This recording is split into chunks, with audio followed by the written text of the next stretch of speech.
El Holocausto es tan inmenso que no puede llegar a entenderse en su totalidad. Por ello debe entenderse en su especificidad. Imagen a imagen, hecho a hecho, momento a momento, historia a historia. Tenía miedo. Sabía que en cuanto atravesara aquella puerta, la única salida sería la cámara de gas. Es más interesante ver lo específico dentro de un contexto más amplio. Para transportar a 1000 personas, hacen falta al menos 25 vagones de carga. Si se estudia cada fotografía, En las fotografías se ve el marco de la ventana y al fondo cómo quemaban los cadáveres. si se estudia cada documento, No había un solo sector de Alemania que no estuviera implicado. Abarcaba todos y cada uno de los ámbitos de la sociedad. Los nazis introdujeron un concepto nuevo y revolucionario en este mundo. Introdujeron una nueva posibilidad.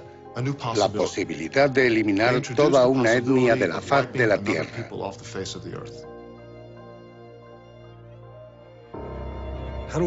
¿cómo dar relevancia al Holocausto en el siglo XXI? Mi mayor sueño sería que fuese irrelevante.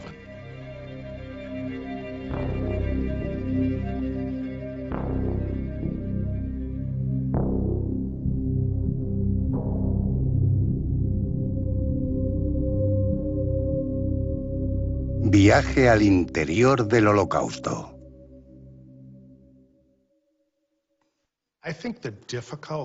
Creo que lo que más le cuesta a la gente asumir del Holocausto es cómo pudo un grupo de personas ser tan odiado y considerado tan peligroso como para llegar a la conclusión de que debían ser eliminadas de la faz de la Tierra.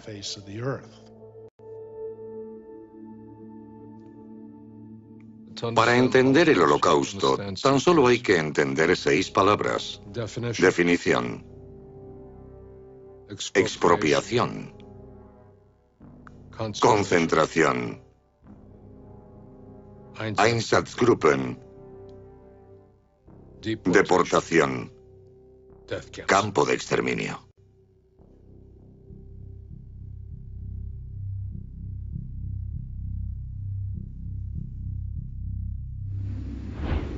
Definición. Normalmente definimos a los judíos en base a su identidad, a sus tradiciones y a las creencias que rigen sus vidas. Los alemanes definían a los judíos biológicamente en base a la religión de sus abuelos. Cuando el régimen llegó al poder, en enero del 33, parte del movimiento nazi, la parte más agresiva, radical y extrema, quería eliminar a los judíos de inmediato.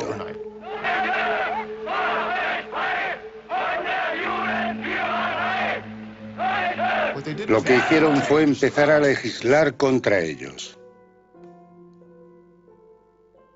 Y rápidamente fueron expulsados, no solo de la administración pública, también de otras áreas de la sociedad donde había muchos.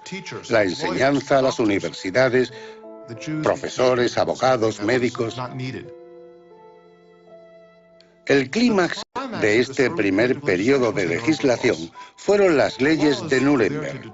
Se dictaron para determinar oficialmente la ciudadanía de Alemania, como decía su título, quién era ciudadano y quién no. Pero lo que hacían era definir quiénes no eran ciudadanos. Los únicos definidos como no ciudadanos de Alemania eran los judíos. Para los hombres, los judíos fueron obligados a añadir el nombre de Israel, y Sara para las mujeres a mediados de 1938.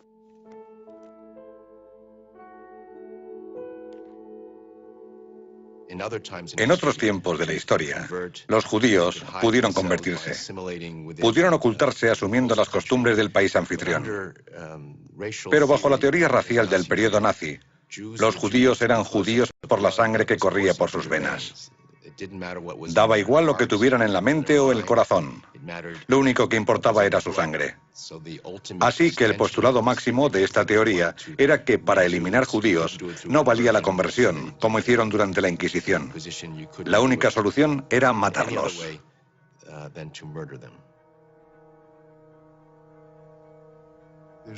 Existen innumerables pruebas documentales, desde libros escolares para niños hasta películas, y todo tipo de material nazi que no siempre estaba relacionado directamente con los judíos o podía estarlo, pero formaba parte de su concepción del mundo. Un mundo en el que los judíos no tenían cabida y eran considerados prácticamente antihumanos, antialemanes, antiarios.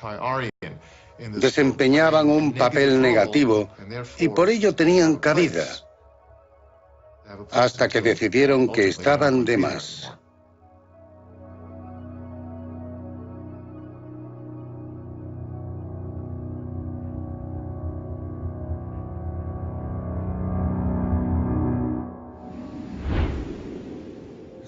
Expropiación.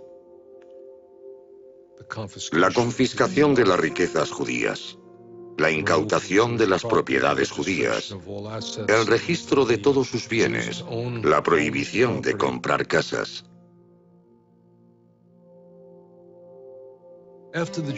Cuando los judíos eran desahuciados, otras personas se mudaban a sus casas y se adueñaban de sus negocios. En cierto modo, la población local comprendía que aquella gente no iba a volver. No preguntaban el motivo por el que los legítimos dueños no iban a regresar, pero sabían con certeza que no lo harían.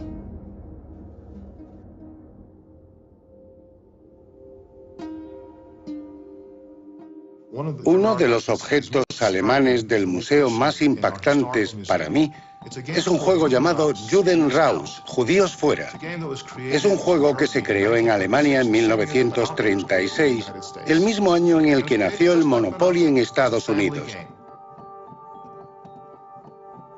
En la caja dice que es un juego para personas de entre 8 y 99 años, así que toda la familia podía sentarse alrededor de la mesa para jugar.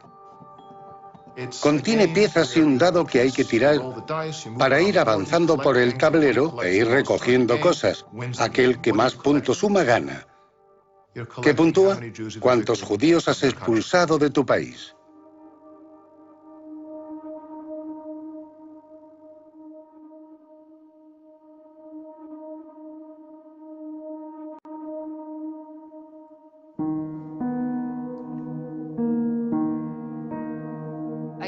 En una ocasión encontré un documento. Era una carta de una mujer no judía dirigida a su suegra sobre la noche de los cristales rotos, el pogromo de noviembre.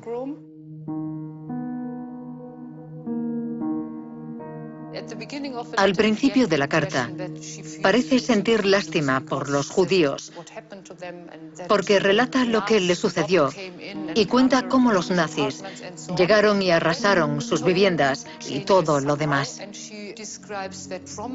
Pero luego cambia el tono y dice que cuando empezaron a tirar por las ventanas sus pertenencias, se dio cuenta de cuánto poseían los judíos y lo poco que poseían los no judíos.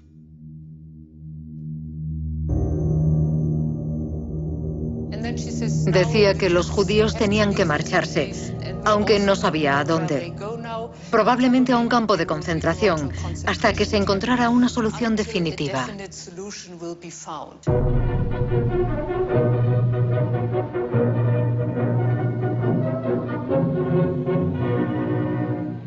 Zurück nach Polen. Das schwierigste Problem, vor das sich unsere Zivilverwaltung in den besetzten Gebieten gestellt sieht, ist die Judenfrage. Dieses ostjüdische Untermenschentum hat seit jeher Westeuropa das internationale Verbrechergesindel geliefert. Para cuando comenzó la guerra, en septiembre del 39, no quedaban muchos judíos en Alemania y el deseo de librar a Europa de ellos solo se cumpliría con la conquista de territorios donde vivían los judíos. Y comenzaron por Polonia en septiembre de 1939. No solo se perdieron vidas, sino comunidades enteras y formas de vida en algunos casos.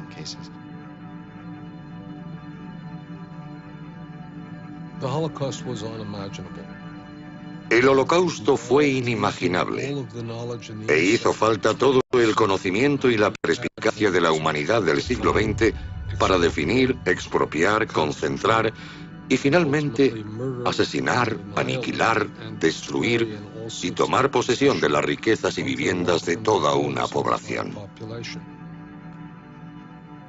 Incluso un hombre tan importante y bien relacionado como Allen Dulles, que estaba entonces en la OSS y posteriormente fue director de la CIA, dio una respuesta muy interesante cuando fue informado sobre los campos de exterminio. Dijo, así que es cierto.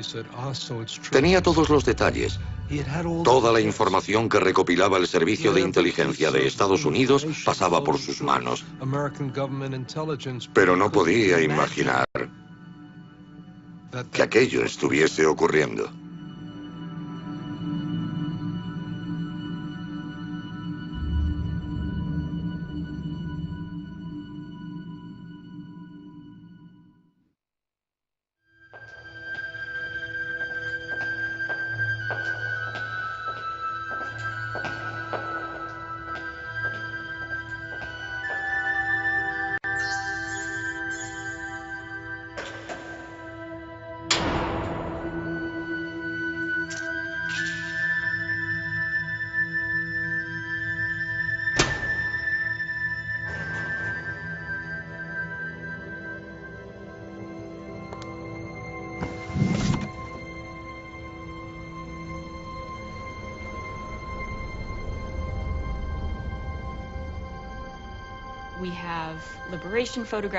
Tenemos fotografías de la liberación, uniformes y todo tipo de cosas en nuestra colección.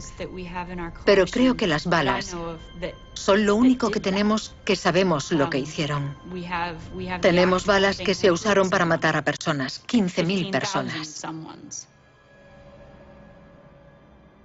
Se puede leer sobre el Holocausto. Se puede estudiar. Se pueden examinar documentos sobre el tema. Pero cuando se ve un objeto como este, la bala que asesinó a una persona, todo desaparece en cierto modo, porque fue la responsable directa de la muerte de una persona y en ese sentido es una experiencia irreemplazable. Coger una bala sabiendo para lo que sirvió.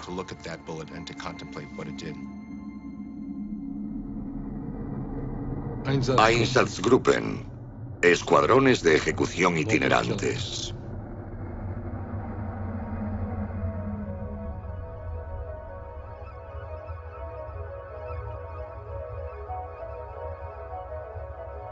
Estos hombres masacraban sin motivo comunidades, aldeas y pueblos enteros, persona a persona, pueblo a pueblo, bala a bala, día a día.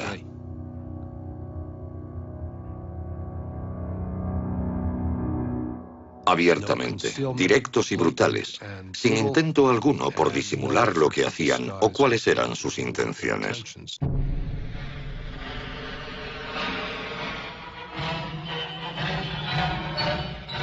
En junio de 1941, los alemanes invadieron la Unión Soviética. Y al acabar el verano de 1941, habían llevado a cabo un asesinato masivo a gran escala, fusilando una a una cantidad enorme de personas.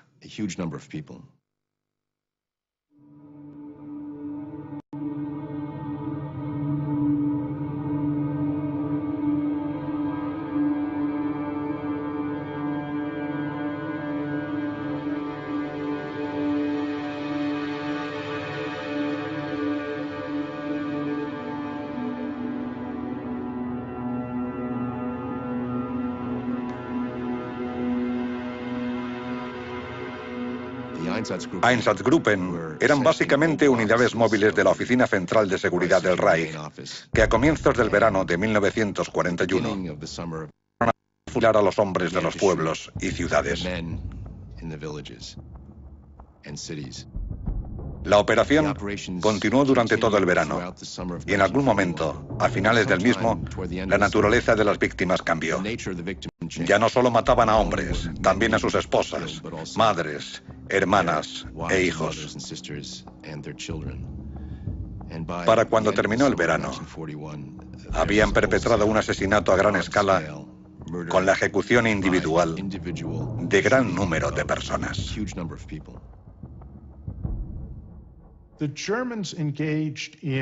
Los alemanes empleaban métodos de asesinato que se adaptaban al carácter geográfico y al contexto de relaciones públicas de la zona en la que operaban. Cuando era más eficaz fusilar a los judíos y demás víctimas donde estaban, así lo hacían.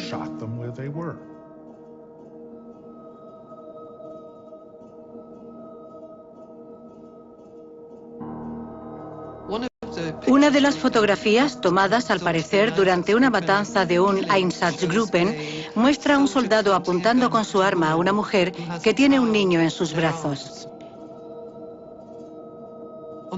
En el reverso de la foto hay escrito en alemán Ivangorod, Ucrania, 1942, acción judía. La fotografía fue encontrada, de hecho, interceptada en la central de correos de Varsovia, donde trabajadores que pertenecían a la resistencia abrían las cartas que los soldados alemanes del Frente Oriental enviaban a sus familias en Alemania.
El hecho de que este fotógrafo, que sabía lo que le iba a suceder a esa gente, captara tranquilamente sus últimos momentos, es una de las cosas más escalofriantes.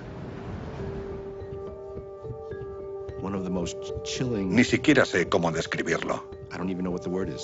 Conocía su futuro inmediato, su muerte, y tuvo la sangre fría de enfocar, asegurarse de poner el diafragma adecuado y disparar.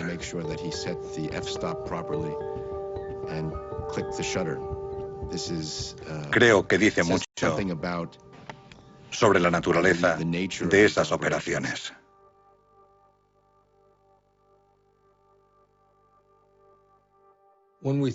Cuando pensamos en cómo presentar los escuadrones de ejecución itinerantes y la muerte en el Museo Conmemorativo del Holocausto de Estados Unidos, ideamos una visión muy distinta de qué mostrar.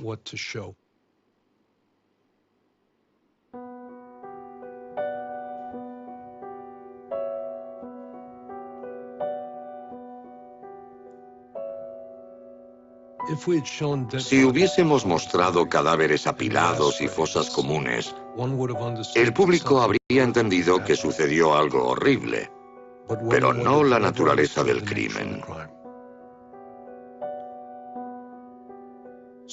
Así que decidimos crear una torre de caras. No queríamos enseñar la muerte. Queríamos mostrar a las víctimas vivas y dejar que el público imaginara lo que les había sucedido. Los judíos de la ciudad de Isisok, en Lituania, fueron asesinados el tercer día del Año Nuevo judío. Se había congregado en la sinagoga para Rosh Hashanah, el Año Nuevo. Los dejaron encerrados allí y luego los condujeron hasta el campo de ejecución. El rabino y los ancianos de la comunidad iban al frente. Luego fueron asesinados uno a uno. Pero en vez de mostrar los muertos, lo hacemos vivos.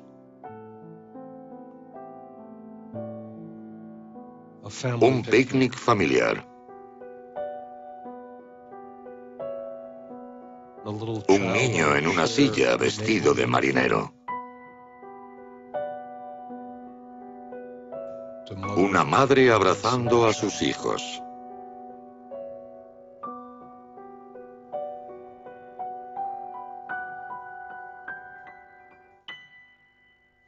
Todas aquellas vidas, arrebatadas en un día.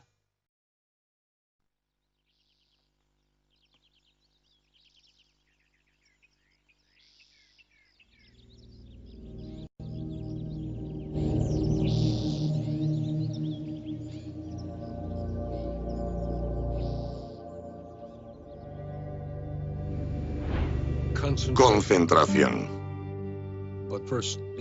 Primero vamos a pensar en la concentración, no como campos de concentración, sino como reservas que fueron creadas para recluir a los judíos, para encerrarlos hasta. Aunque todas las víctimas sufrieron el mismo destino en los campos de exterminio, llegaron de formas diferentes y en condiciones muy diversas.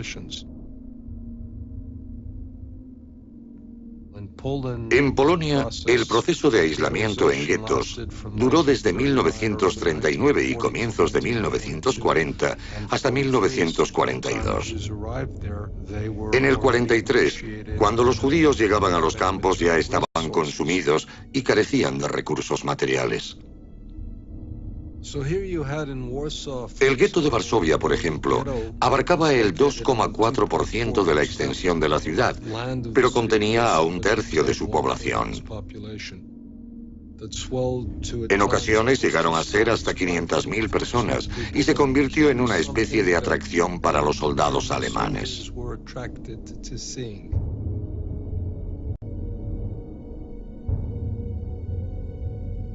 Los equipos de filmación nazis frecuentaban el gueto de Varsovia en busca de imágenes con fines propagandísticos.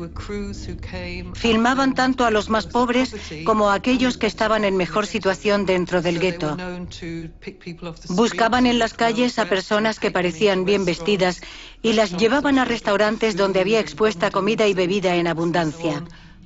Los obligaban a sentarse allí y parecer animados y felices, comiendo, bebiendo y charlando.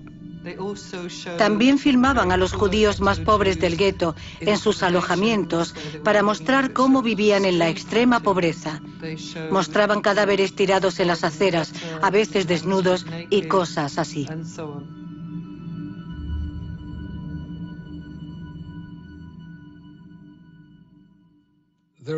Hay quienes creen que el Holocausto nació como un todo, pero yo no.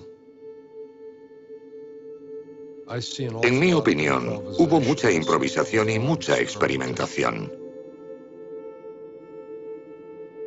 Veo muchos arranques y paradas, fracasos e innovaciones. Por ejemplo, los campos de concentración se crearon casi al principio. Cumplían múltiples fines. Uno era el de colonia penal, y allí encerraban a un gran número de personas. Otra de las funciones de los campos de concentración era suministrar esclavos y mano de obra forzada para la industria alemana.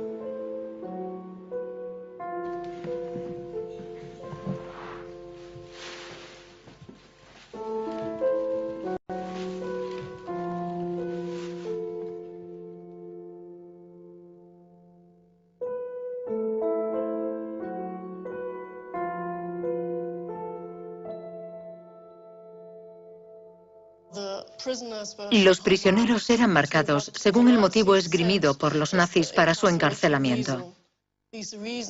Esas razones siempre eran inventadas. Esto es una gráfica del campo de concentración de Dachau. Aquí vemos el símbolo de los prisioneros políticos, un triángulo rojo, porque sus enemigos eran rojos, como los socialdemócratas, los comunistas, etc. Si alguien estaba enmarcado por motivos políticos, como un socialdemócrata, y además era judío, llevaba este símbolo. Y resulta muy cínico que el símbolo de los judíos, el triángulo amarillo, se combinara con el del otro color. Juntos formaban una estrella de David.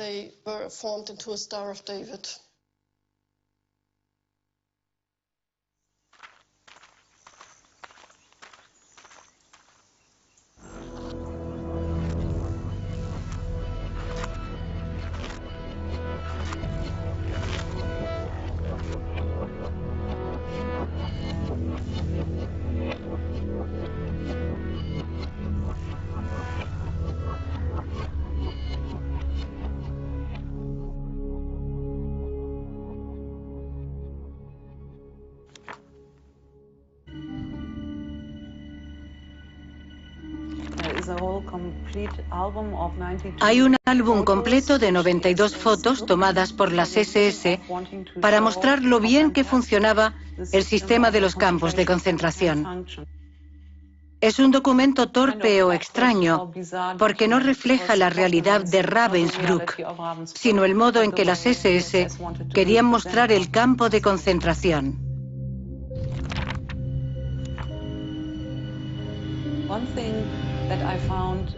Una de las cosas que encuentro más sorprendentes es cómo cambiaban los guardias de las SS.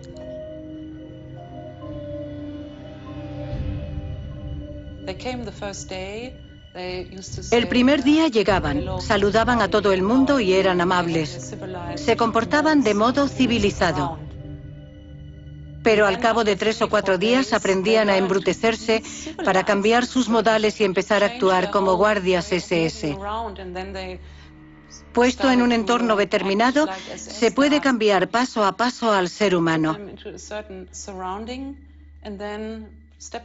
Su conducta civilizada se puede cambiar para un terrible sistema de tortura y finalmente de atrocidad.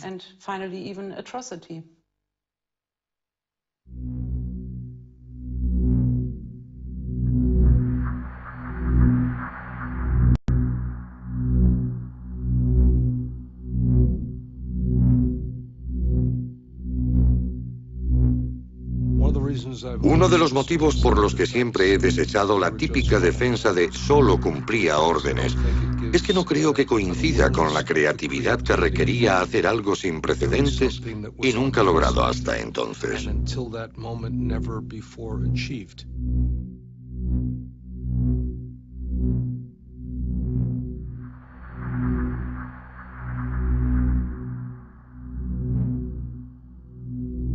Los nazis desarrollaron su propio vocabulario para muchas cosas. En vez de asesinato, decían tratamiento especial o manejo especial. Esas expresiones hacen pensar en un paquete postal cuando se referían al traslado y ejecución de miles de judíos. Reasentamiento, reubicación más allá del río, más allá de las montañas, todos esos términos intentaban ocultar la realidad del genocidio del pueblo judío.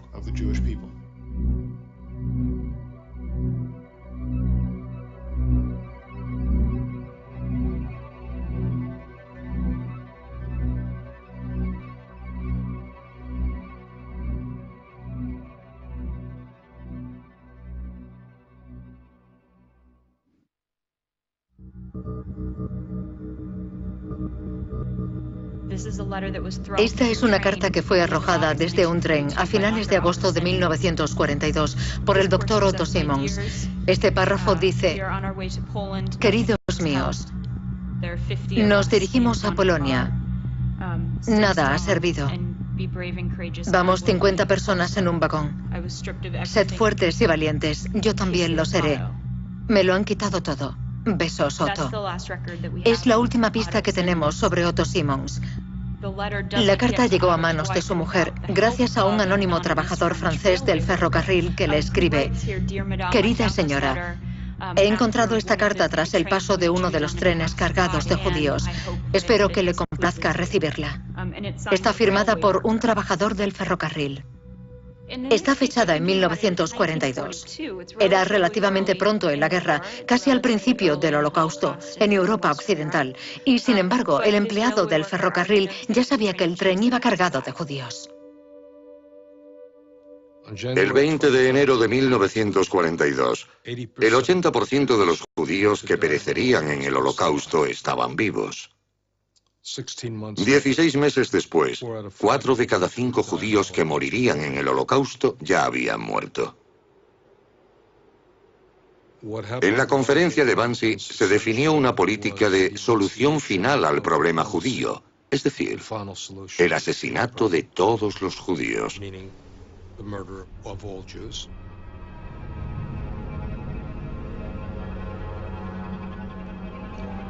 Las SS compraron la casa en 1940 como residencia de invitados y centro de conferencias.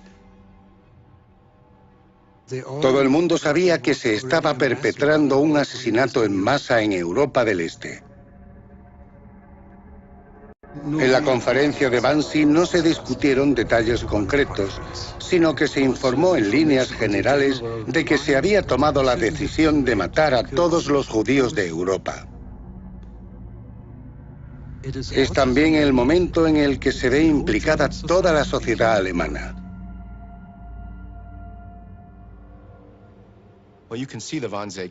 La conferencia de Wannsee y el lugar en la que se celebró se convirtió en un símbolo, en un icono del asesinato consciente y premeditado de los judíos de Europa.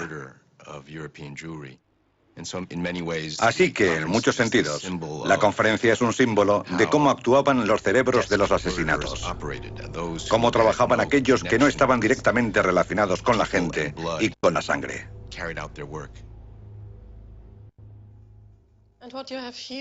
Aquí tenemos el documento que marca el inicio de la organización del Holocausto. Son las directrices para las deportaciones desde Alemania al Este. Cómo deportar a los judíos, qué hacer antes o durante los traslados en tren y todo lo demás. La participación de la administración, de bancos, del transporte. No había un solo sector de Alemania que no estuviera implicado en la deportación o en el Holocausto. Aquí se ve que abarca todos y cada uno de los ámbitos de la sociedad. Todos participaron en el Holocausto, en las incautaciones y en las deportaciones.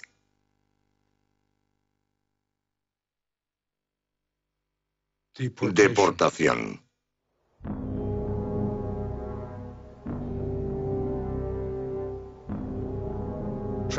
Los trenes se han convertido en un símbolo del Holocausto casi tan dramático como los campos de exterminio. El ferrocarril representa el nuevo modo de asesinar que inventaron los nazis. Los guetos eran rediles.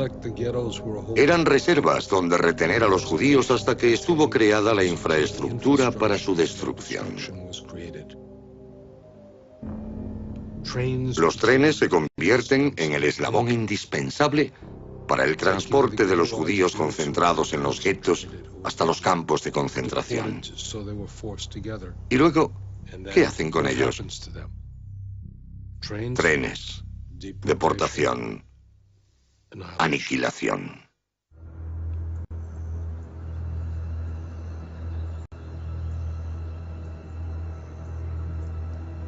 El emplazamiento de Auschwitz no fue casual. Estaba junto a una importante arteria ferroviaria entre Croacia y Viena. Sin esa infraestructura, nunca habrían elegido Auschwitz para construir allí un gran campo de concentración. Lo mismo sucedía con Treblinka y Belzec.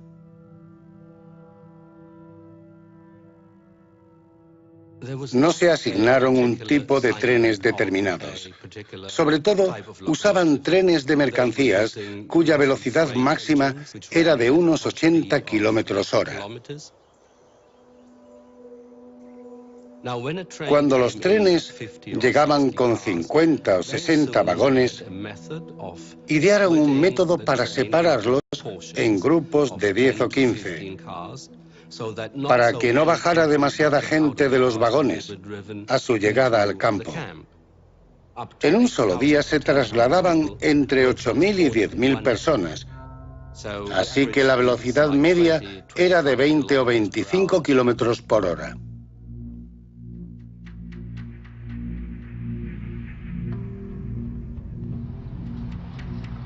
Usaban vagones de carga porque podían cerrarse desde fuera.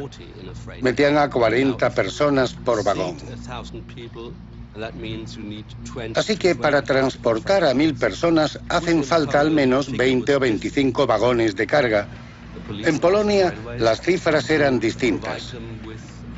La policía solicitaba trenes con capacidad para 5.000 personas, pero el número máximo de vagones que se podían enganchar estaba regulado en 60, 120 ejes.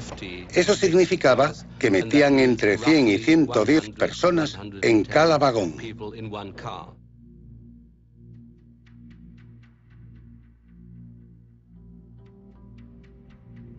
Los trenes de deportación de Europa Occidental y de Alemania solían ir custodiados por un destacamento de 12 a 15 policías y un oficial. Los sábados, incluso para las SS, se trabajaba media jornada, así que disponían mantener a los judíos en el tren hasta el lunes por la mañana, cuando volvían a trabajar a jornada completa. Así, la llegada de los trenes no les estropeaba el fin de semana.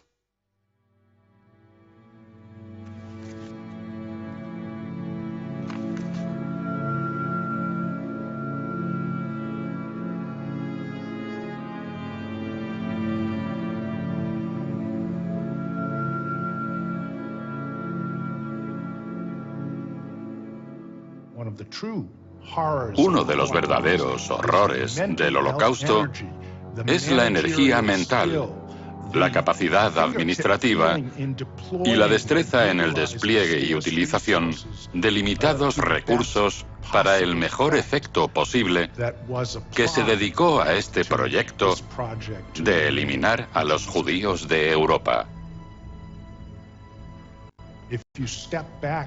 Si obviamos el objetivo final, el talento, la energía, la imaginación que demostraron tener los autores del Holocausto para llevar a cabo su proyecto, son generalmente el tipo de características que admiramos a la hora de culminar un trabajo.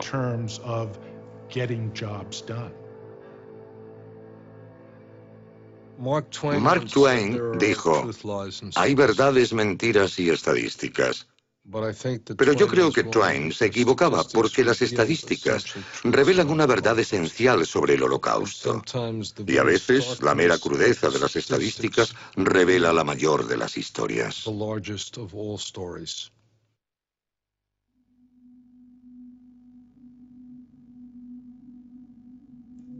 ¿Cuál es la de los judíos de Hungría? 437.400 judíos, 147 trenes, 54 días entre el 15 de mayo y el 8 de julio. ¿Quiere comprender la deportación del gueto de Varsovia? Del 23 de julio al 21 de septiembre. De nuevo, 61 días. 265.000 judíos trasladados a Treblinka. ¿La cifra de judíos asesinados en Belzec? 104.000. 14 de ellos alemanes, 2 supervivientes conocidos. Las estadísticas cuentan una verdad brutal, dolorosa, concreta e ineludible.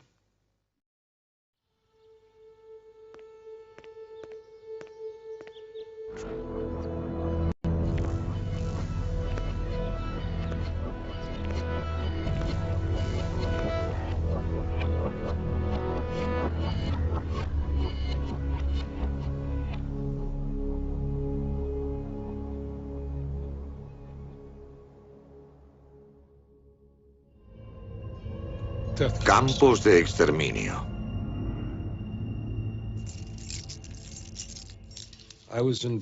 Yo participé en la reconstrucción del campo de Belzec. Y en una de las fosas comunes que excavamos encontramos una llave. Una serie de llaves. Normalmente no pensamos en las llaves como un objeto poderoso, pero me gustaría hablar de lo que representan. La víctima dejó su casa una mañana, esperando regresar a ella algún día, encontrarla aún en pie y estar a salvo.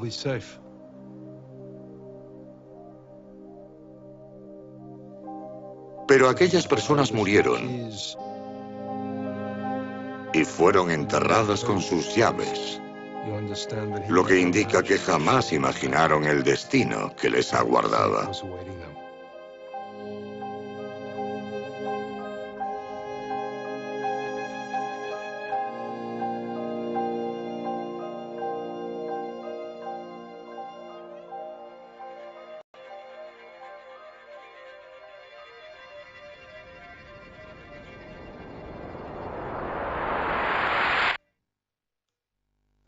El sistema nazi de los campos de concentración suele malinterpretarse. Mucha gente confunde la idea de campo de exterminio con la de campo de concentración y creen que ser enviado a un campo de concentración era prácticamente una condena de muerte. Pero no es así. Hubo muchos supervivientes de los campos de concentración, pero muy pocos supervivientes de los de exterminio.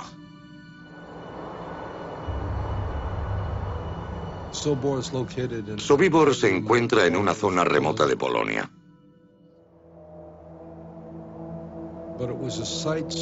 Pero era una imagen tan terrorífica y escalofriante que incluso durante el Holocausto, los alemanes decidieron ocultarlo para que nadie lo viera y lo desmantelaron por completo.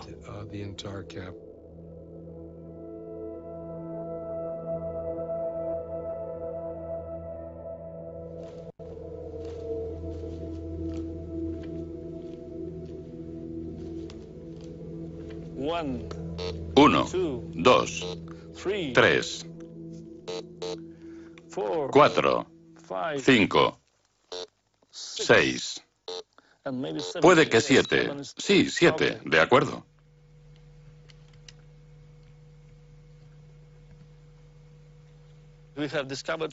Hemos descubierto los huecos para postes, 3 hileras de postes.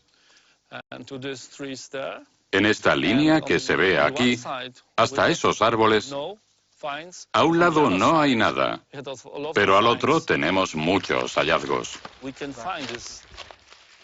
Hemos encontrado trozos de dientes y de huesos humanos en esta zona. Y es muy importante para nosotros porque sabemos qué sucedió aquí.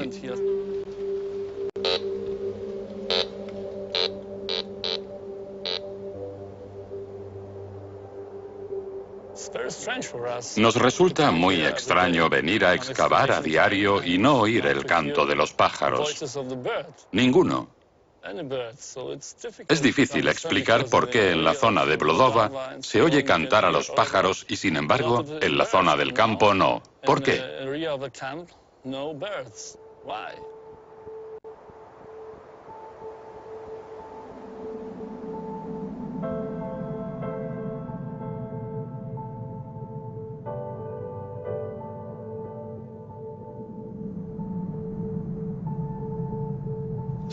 Sobibor se construyó solo para el exterminio de miles de judíos. Nada más. Era una fábrica de muerte. Nada más. Es bastante complicado porque tenemos mucha información sobre los demás campos, pero el de Sobibor es diferente. No tenemos nada. Poco a poco va surgiendo la verdadera historia de este campo. Las excavaciones arqueológicas fueron muy importantes.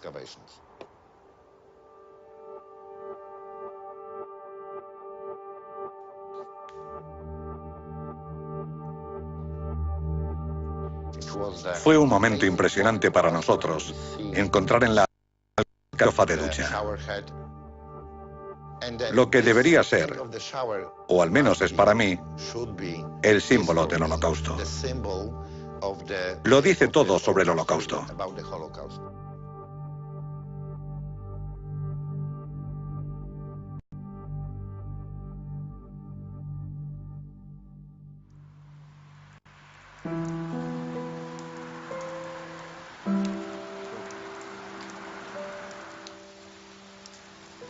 Mucha gente dice que el Holocausto no sucedió, que no mataron a tanta gente. Ocurrió.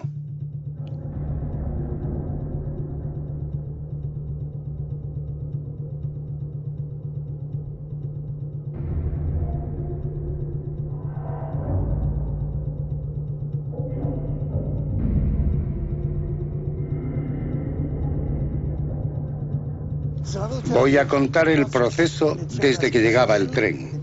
Le decían a la gente que bajara y dejaran sus maletas a un lado.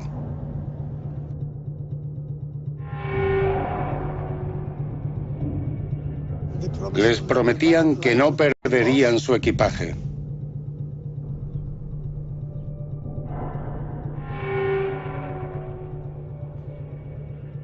Un alemán que fingía ser médico con una bata blanca o a veces un uniforme blanco daba una corta charla.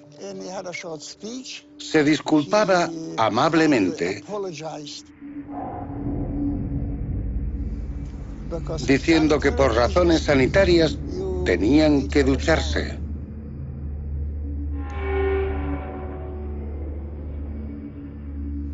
Les pedían que se desnudaran y colocaran bien su ropa para recogerla después, y pasaban por este camino hasta el sitio de la ducha.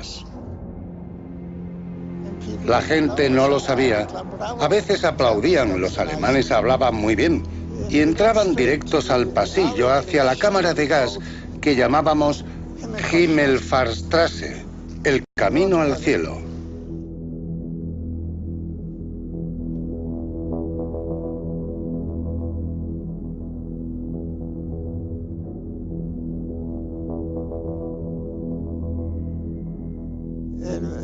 Un minuto o dos después de que arrancaran los motores y empezara a salir el gas, oían muchos gritos. Pero luego se iban apagando.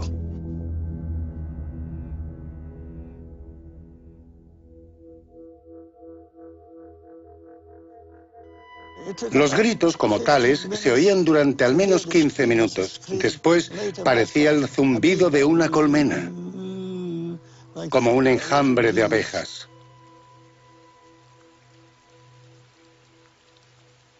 Y después el silencio.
En febrero de 1940, los nazis empezaron a publicar en el gobierno general, en Cracovia, esta revista en polaco y a todo color, llamada Ilustrowany Kurier Polski, que significa Correo Polaco Ilustrado. En el segundo número vemos esta portada en color de un grupo de mujeres sonriendo, asomadas desde un vagón de tren. En el texto se lee, "Nos vamos a Alemania". Aquí podemos ver una fila de hombres, supuestamente contentos, trabajando la tierra en Alemania. Por supuesto, la realidad era muy distinta y decenas de miles de polacos eran deportados a Alemania para trabajos forzados.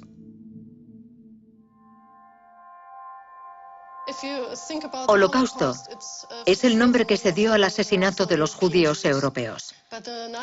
Pero la persecución nazi también incluía a gitanos, a presos políticos y a la mano de obra forzada.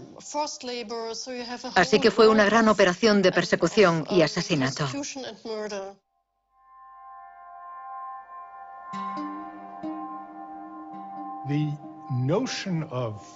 La idea del trabajo forzado y el Holocausto confluyen e interaccionan en algunos aspectos, pero son muy diferentes en otros sentidos.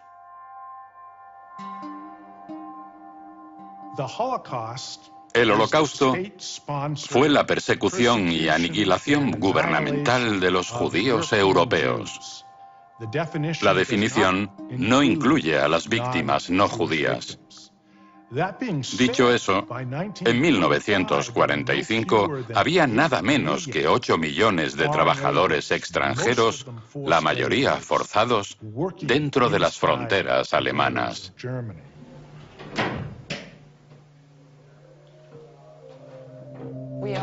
Estamos en la Asociación Subterránea de Berlín, en uno de los búnkeres de la Segunda Guerra Mundial. Esto es un armario ADREMA, abreviatura de Addressing Machine o máquina de direcciones. Viene de una fábrica que estaba en Tempelhof, Berlín. Muchos años después de la guerra, encontramos este armario con cajones llenos de tarjetas metálicas. Están hechas de aluminio, por eso se conservan perfectamente y aún puede leerse su contenido. Son 12.000 tarjetas con nombres grabados. 12.000 tarjetas en total y 4.700 esclavos. En cada una de ellas está grabado el nombre de un trabajador y su lugar de procedencia. Tengo varias tarjetas en la mano. En cada una aparece un nombre, por ejemplo, Alicia Kulesza. Es de Polonia y veo por la fecha que nació en 1928.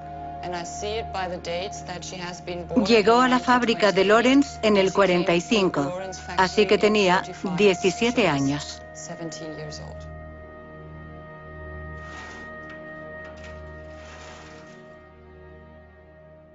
Los alemanes explotaban a las poblaciones que caían bajo su control, y cada persona tenía un destino diferente, dependiendo de quién era. Pero uno de los principales medios de explotación era el trabajo forzado.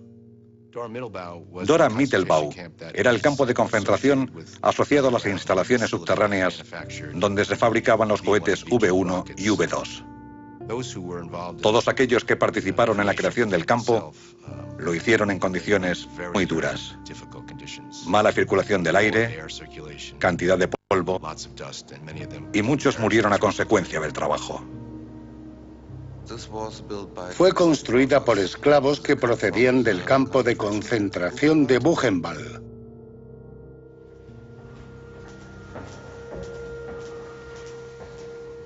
Esta zona está bajo una montaña y estaba totalmente a salvo de los bombardeos estadounidenses o británicos. Las entradas a los túneles principales de este sistema subterráneo fueron voladas por soviéticos en 1948. Actualmente solo se puede ver un 3 o 4% de la fábrica subterránea.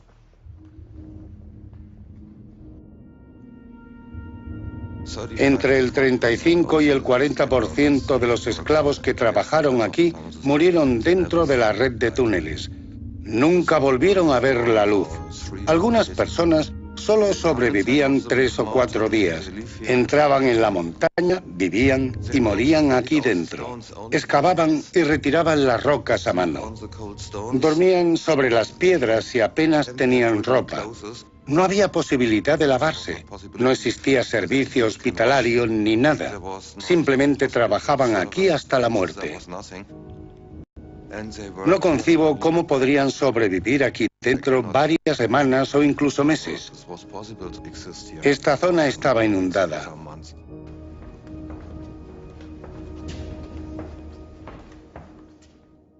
Esta zona está inundada. Tiene aproximadamente 4 metros de profundidad y en el fondo debe haber muchas piezas de los cohetes que construían aquí. Cuando veo en estas salas estos túneles, no puedo considerarlos únicamente una base técnica del Tercer Reich. Es un lugar de muerte, donde perecieron tantas víctimas del régimen nazi aquí abajo.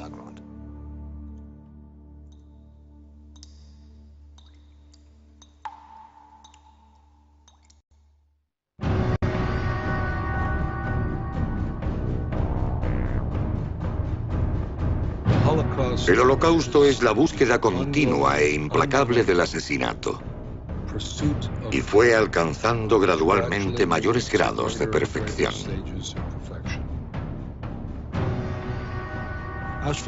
Auschwitz eran 3 campos en uno. Una colonia penal, un campo de trabajos forzados y un campo de exterminio. La colonia penal se llamaba Auschwitz I y se usaba principalmente para prisioneros polacos. Buna Monowicz y 40 subcampos eran campos de trabajos forzados. El tercero era Auschwitz II o Birkenau, que era un campo de exterminio. La idea era mantener un estrecho vínculo entre centros de trabajos forzados y de exterminio. El trabajo forzado exprimía las fuerzas del recluso y luego era enviado al campo de exterminio, donde moría. Este es uno de los planos originales relacionados con la construcción de Auschwitz, el complejo de campos de Auschwitz-Birkenau. En octubre de 1941, cuando los alemanes decidieron desarrollar la zona para construir Birkenau aquí e IG Farben ahí, ampliaron el consejo de construcción y lo rebautizaron como Bauleitung Auschwitz para incluir a varios oficiales de las SS con conocimientos de arquitectura o ingeniería.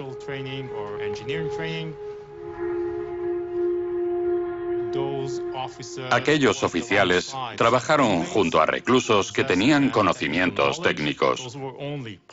Eran presos polacos, no judíos. Al final, quienes aprobaban los planos y firmaban los proyectos eran oficiales de las SS, miembros del Consejo de Construcción.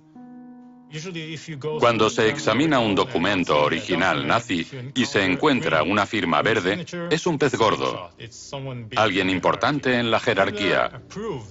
Himmler aprobó este plano el 23 de octubre de 1941.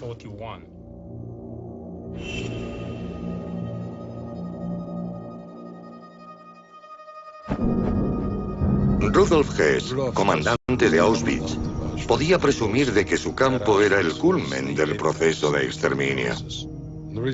Y podía hacerlo básicamente porque en Auschwitz mataban de manera rápida y limpia. Pero irónicamente también era un lugar cuya infraestructura le permitía cumplir esa función. Contaba con 44 vías férreas paralelas. La estación Penn de Nueva York tiene 21, y todo el mundo sabe cuánta gente hay en la estación Penn un fin de semana de fiesta.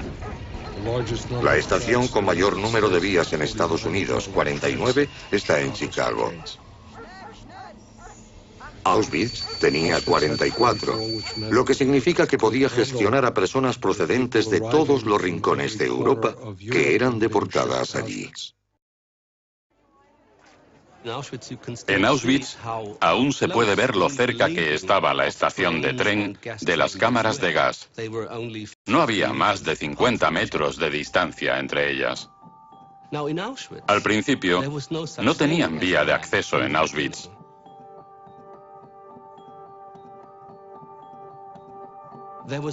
Solo había una plataforma de madera junto a la estación de carga. Desde esa plataforma caminaban a la intemperie durante 1,5 kilómetros o 2 hasta el campo de exterminio.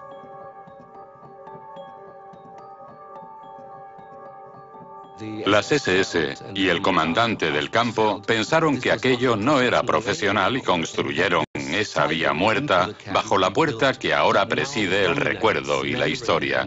El apeadero de Auschwitz, que conocemos con la puerta sobre la vía, entró en servicio a principios de 1944.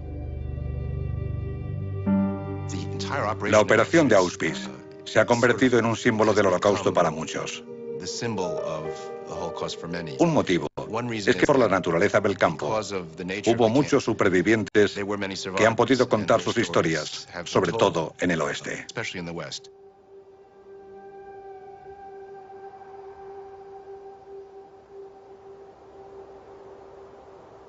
En la antigua Unión Soviética, cuando se hablaba del Holocausto, nunca mencionaban Auschwitz. Para ellos, el Holocausto fue el fusilamiento individual de judíos junto a sus casas.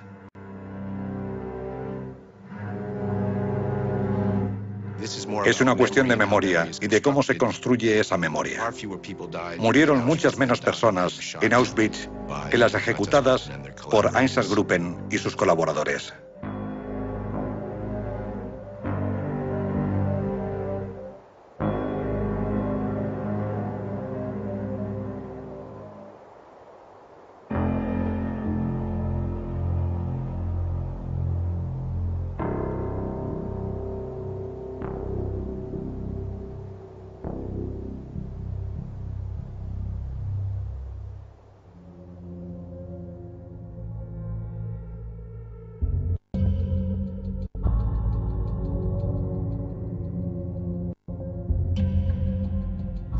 El álbum de Lily Jacob, también conocido como el álbum de Auschwitz, es el único documento que existe de los transportes llegando a Birkenau, el apartadero, y de la gente que desembarcaba allí para ir a las cámaras de gas.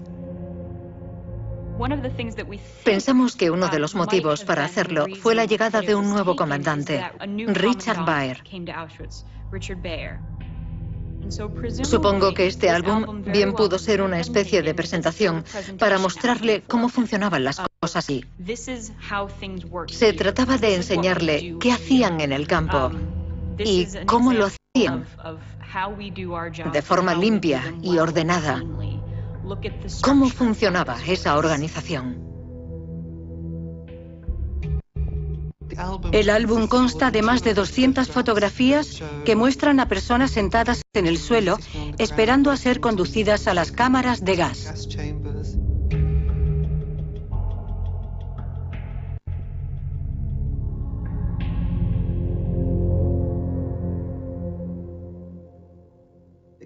Muestra la clasificación de hombres y mujeres a su llegada.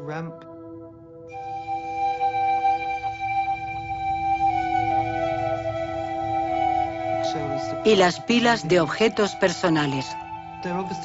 Obviamente fueron hechas por un fotógrafo oficial.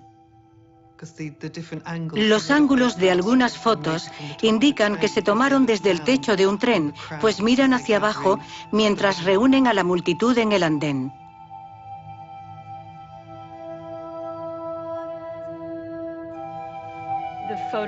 Las fotografías están muy bien presentadas, con frases descriptivas en una bonita caligrafía de la llegada y la clasificación. No se trata de un álbum casual, es algo hecho con esmero y un claro sentimiento de orgullo.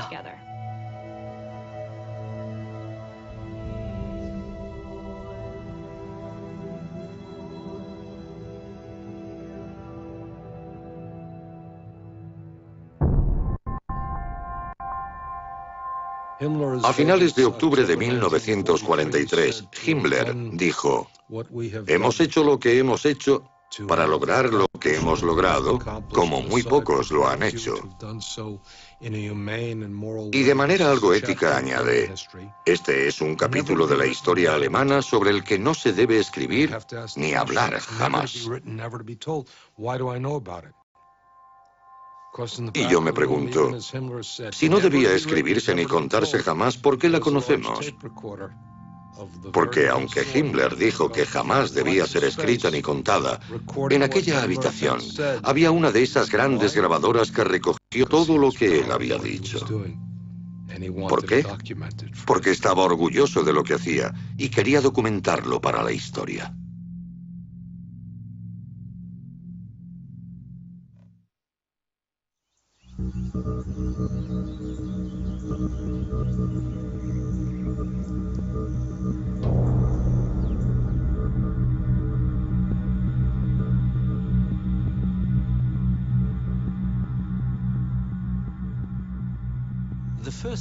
La primera gran cámara de gas de Auschwitz no podía entrar en funcionamiento porque no estaba permitido transportar en tren el material para quemar los cadáveres debido a que era un asunto civil a principios de 1943.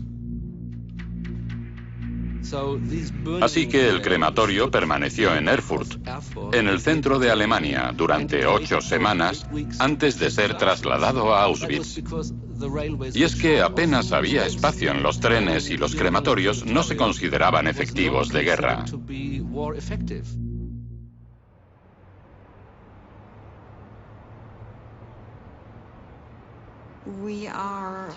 Nos encontramos en el antiguo edificio de administración de la empresa Topfejos. Esta era la oficina de planificación y ahora es un lugar para el recuerdo. En total, Topfejos fabricó 25 hornos con 76 cámaras de incineración.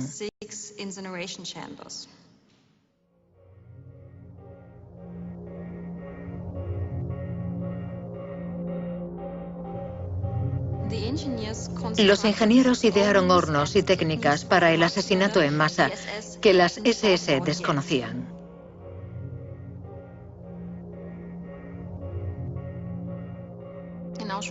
En Auschwitz-Birkenau se construyeron 4 crematorios. El 2 y el 3 tenían cámaras de gas en el sótano. Para cambiar el gas por aire limpio, necesitaban un sistema de ventilación que también fabricó Topfejos.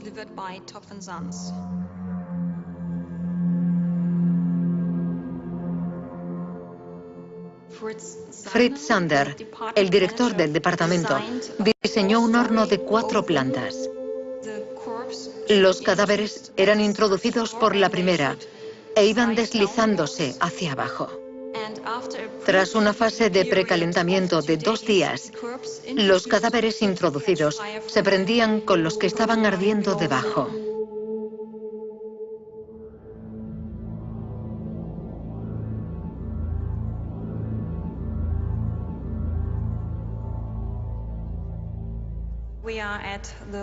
Esta es la antigua oficina de planificación, el lugar de trabajo de Kurt Prüfer.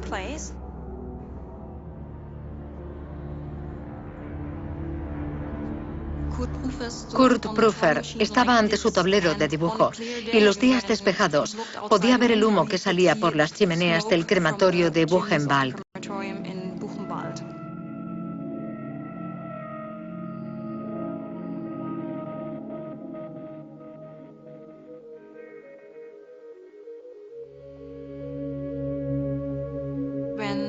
Cuando Kurt Prüfer construyó el horno para las SS, su único objetivo era aumentar sus ingresos y ser reconocido como un buen ingeniero.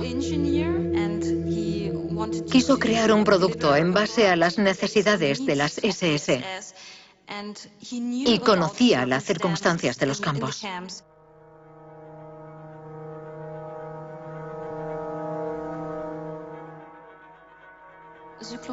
El ciclón B, el gas, necesita alcanzar una temperatura de 26 grados para que su efecto sea fatal.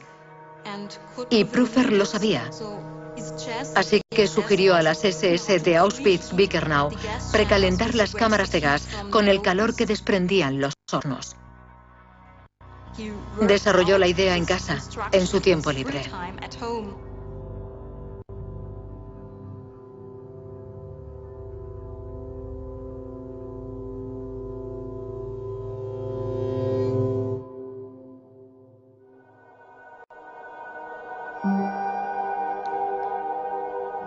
En mayo y junio de 1944, el número de personas gaseadas e incineradas en Birkenau alcanzó un punto culminante. Quemaban más de 132.000 cuerpos al mes. Para lograrlo, hacían grandes piras. En otoño de ese mismo año, el Sonderkommando tomó fotografías de piras de cuerpos en llamas. Obviamente lo hicieron clandestinamente, desde los barracones, a través de las ventanas, cerca de donde ardían las piras.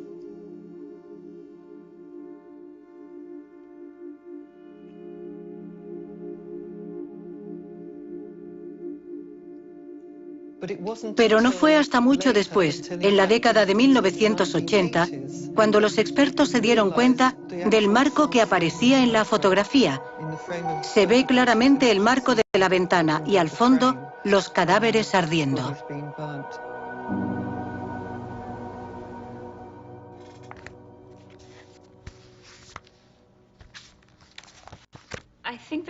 Creo que hay un malentendido sobre el papel de las SS en Auschwitz, que lo único que hacían era vigilar a los presos y llevar a la gente a las cámaras de gas, pero no es cierto.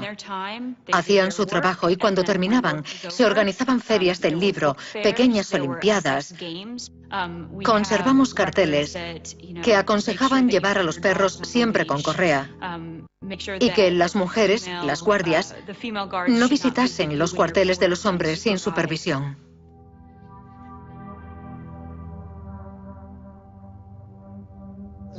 Carol Hocker hizo un álbum de fotos que fue descubierto hace pocos años.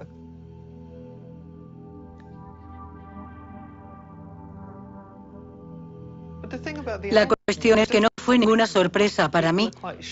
La gente se queda boquiabierta al ver las fotos del álbum de Hocker, porque muestra a mujeres jóvenes que trabajaban en Auschwitz divirtiéndose con los oficiales de las SS. Una foto muestra a algunos de los notables de las SS presenciando la actuación de un hombre que toca el acordeón.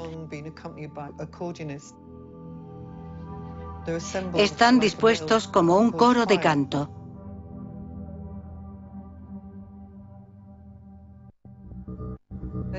En este álbum aparece una de las pocas fotografías de Mengele, el ángel de la muerte, tomada en Auschwitz.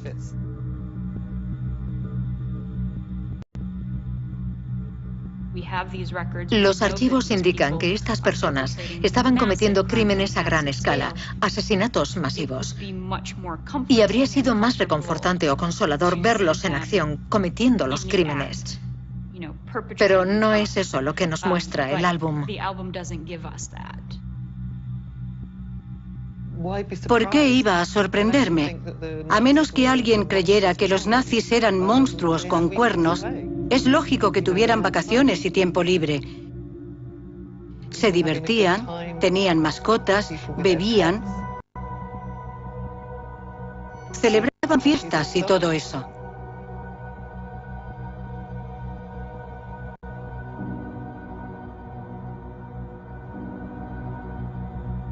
Llevo 40 años estudiando el Holocausto. Al principio solo me interesaban las víctimas. Quería conocer su historia y contar lo que les había pasado. Con el tiempo, aprendí que no se puede contar la historia de las víctimas sin contar la de los asesinos. Y empecé a sentirme fascinado, no por la crueldad de los asesinos, sino por su humanidad. Si todos los asesinos hubieran sido sádicos y diabólicos, el mundo comprendería mucho mejor las implicaciones del Holocausto. Y no se diría que un hombre corriente, bajo circunstancias extraordinarias, puede llegar a convertirse en asesino metódico. Llegar a comprender que tenían un lado Auschwitz, un lado asesino y un lado capaz de flirtear con mujeres, de charlar con sus colegas, de disfrutar y de relajarse, representa un desafío para nosotros, porque significa que incluso los hombres y mujeres normales y corrientes tienen la capacidad de cometer los actos más extraordinarios, espantosos, malignos y terribles.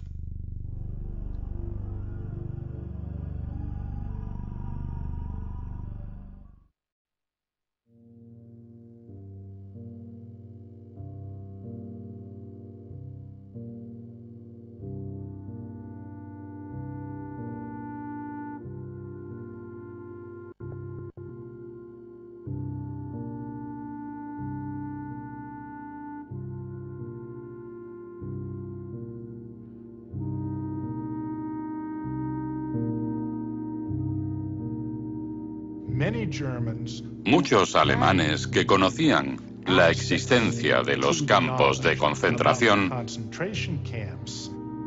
quedaron impactados ante la enormidad física y el horror de lo que presenciaron.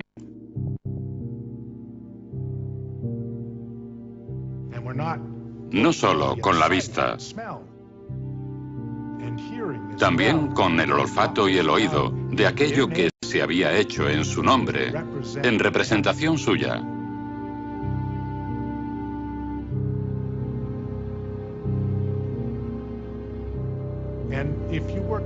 Es un hecho que sigue vinculado a la sociedad alemana actual, ya que los nietos o incluso bisnietos de aquella generación tienen muy presente el hecho de que todas aquellas atrocidades se cometieron en nombre de Alemania.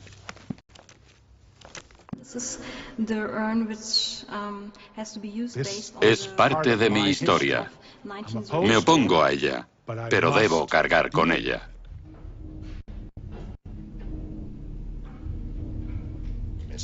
No solo la historia de su país, es la historia de su familia. Así que les plantea cuestiones emocionales realmente complicadas. Comprenden la historia y en algunos casos sienten la responsabilidad de evitar que surja cualquier cosa que haga que esa historia se repita.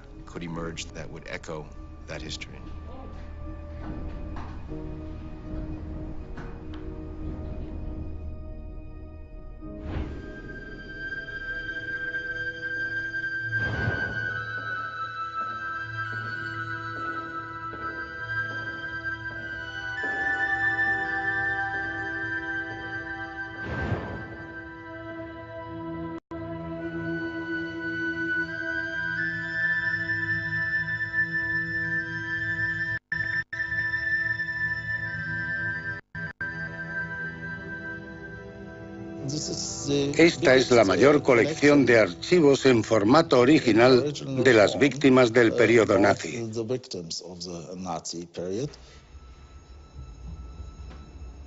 En los campos de concentración como Dachau, Buchenwald o Bergen-Belsen, los nazis lo escribían todo.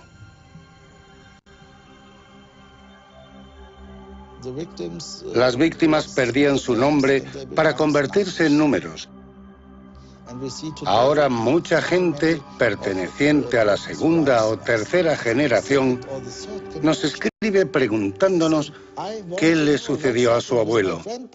Y para ello necesitamos documentación.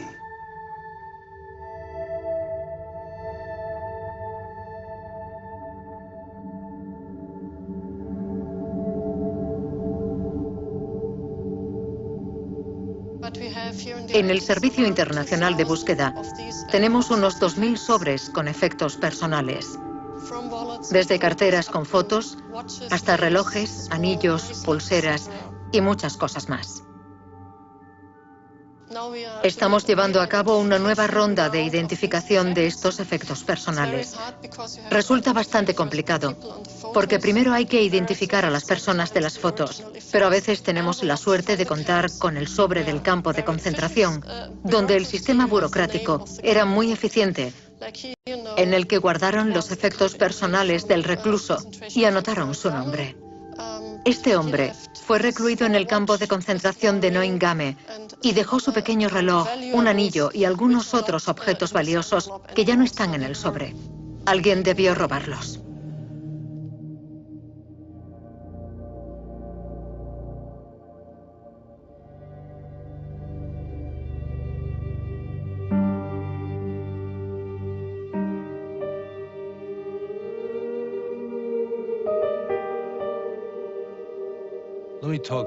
Me gustaría hablar de la primera vez que me encontré cara a cara con la presencia de la ausencia. Mi padre falleció en 1990.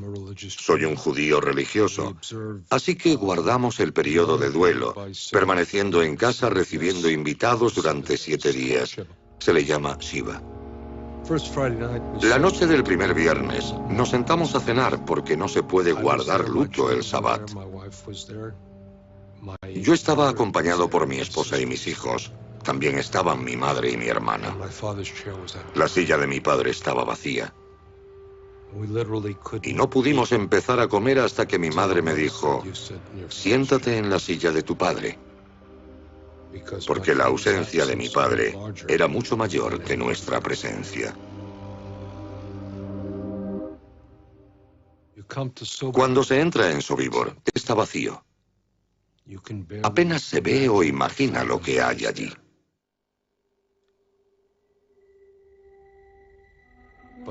Pero esa ausencia tiene una gran presencia y está lleno de fantasmas e imágenes. Muchas almas siguen allí. El mal está allí. La magnitud de lo que sucedió sigue siendo palpable, aunque no pueda verse. Al ver ahora esos lugares de destrucción, hay una paradoja. La presencia de ausencia y la ausencia de presencia. Ves algo. Y lo que ves es también lo que no está. Y si no ves algo, lo que se vislumbra se te presenta de una forma extraordinaria.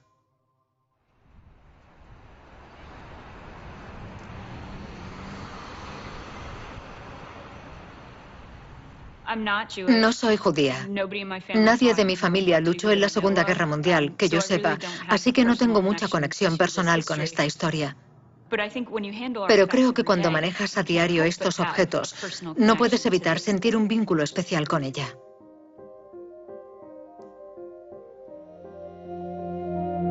Las cifras son demasiado grandes para comprenderlas. 6 millones, 11 millones, demasiado para entenderlo.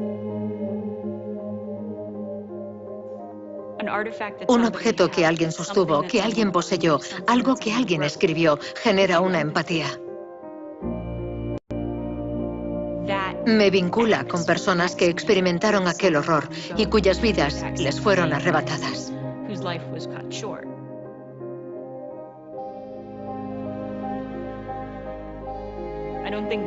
No creo que las cifras excluyan la humanidad. Y como el Holocausto es el crimen mejor documentado de la historia, estoy convencida de que la verdad está en estos objetos.